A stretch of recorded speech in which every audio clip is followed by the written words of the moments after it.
What's up, everyone? I'm back again. So, I'm coming at y'all today with, hey, what do you do if you lose your job? So, job loss is a significant issue in the United States. For instance, during COVID, 25 million Americans lost their jobs between February and April 22. And even more recently, job losses are up to 3 million Americans lost their jobs in June 2024. So, what should you do if you lose your job? So, the very first thing I tell people to do is you need to process the emotion of what happened to you because it's a very, very unsettling thing that happens to you. I lost a job before and it sucked. I mean, it's emotionally taxing and you have to get your whole situation straight. You don't want to do interviews when you're emotionally unstable. You want to wait until you're mentally and physically ready to go back to work. And that could take a month, that could take 2 months, that could take a week. Everyone's different. Some people see that their job loss is on their way, and some people's unexpected. And this is the thing about job loss. You could get fired or they can get rid of your position. And I've been talking to people over this whole year of 2024. And 8 out of the 10 people I talked to this year in engineering has lost their job, either Medtronic, Dell, or in a hospital like Texas Children. So you need to understand that a lot of people has lost their job. So you're not the only one, and it makes it harder to look for a job because more people are looking for jobs now. Now, the whenever you get your emotion in check, the second step is to understand your rights. So make sure you know your right in regarding severance pay, benefit, and final paycheck. Understand what they owe you and what they don't owe you because depending on what state you're in, it varies. So make sure in your state you get everything you deserve and they don't chip you out of it. Especially if you're in a larger corporation because they're not likely to tell you everything as such as unemployment, Cobra, and anything else like that. So just make sure you have a understanding, and don't forget they might even give you a severance package. So make sure you get a clear understanding. And whenever you get all that situated, number three, I hate to say this, is apply for unemployment as soon as you can because you don't know when you're going to be able to land that next job.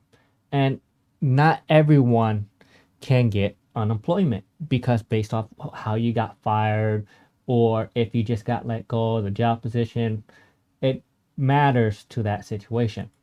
So make sure you do apply for the unemployment. It's not the most prideful thing in the world, but at least you get some income for your situation and not go high and dry without no money. And number four, update your resume, update your LinkedIn profile, update whatever social media platform you need to let people know you're looking for a job. Because you might have to talk to people on LinkedIn. You might have to use Indeed. There's a whole bunch of different platforms you can use to find a job. And make sure you really want to do those jobs again. Because when you update your resume and LinkedIn profile, you really need to make sure you what you're looking for because there's a lot of jobs. So what you want to do is look for the jobs you want to do and highlight your skills and experience to match that job if you're qualified for because you might get a better position, a higher paying job. So it might be a good thing. A company might be looking for someone like you. So make sure you update your resume because if you update your resume, you be able to network is the next one.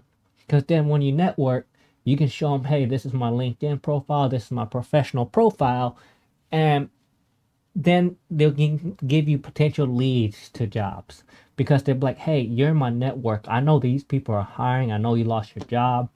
And based off your resume and Indeed profile or XYZ profile, you match this job. And don't be scared to email, reach out, do it whatever you can if you're really looking for the job. Now, number 6 is review your finance. Whenever you start sending out your resume, look at your finance. Don't look at your finance in the beginning because it's gonna drive you crazy. So wait as long as you can to wait for the dust to settle. So see what you can afford, because your unemployment checks will come in. Your finance will change month to month. You'll be able to budget down. And if you try to think of all this right away, you're gonna start going mad. You're gonna go crazy, and you can just gonna stress yourself out.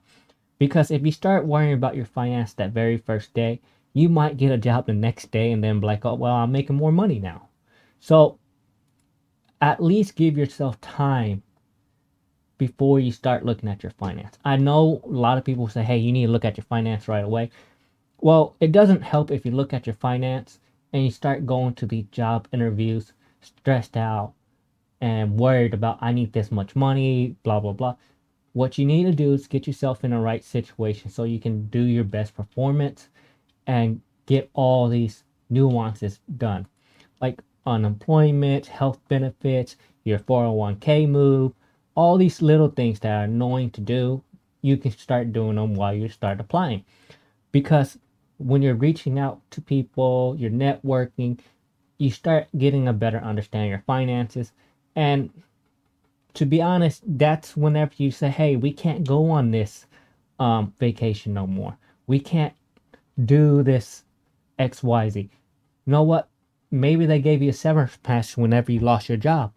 If they did, even better. Because if they gave you a severance package, now you can review your finances, understand your situation, instead of saying, oh, I got this $30,000 check, and then you blow it all and you can't get a job for 6 months. That's why I say hold off a little bit. Don't wait forever, like 3 or 4 months, but within the first month, you should be looking at your finances if you get a severance check or what you can do. Now, number 7 is look at your insurance option, because it might be cheaper if you go with another insurance option or doing something else, because you'll be able to find pretty cheap insurance option, or you might be able to get a more affordable health insurance plan. And number 8, consider a career change or start coaching in your current career, because depending how long you've been in that field, you might be considered a more upper management, middle management, a leader, because the time is different, the age is different. So use those time difference that I've been working at this company for 5 years. You know what? I can get a better job now. I can become a senior XYZ. I can become a higher position. Or you end up finding out, you know what? I make more money consulting now because I have 5, 10, 15 years of experience. So not look at all the options. So those are my 8 things you want to, or 8 steps to take if you been laid off. Hopefully this helps someone, because I've been laid off and it's not the easiest thing to do alone, and these steps help me. Thanks. Subscribe, like, and stay tuned for the next video.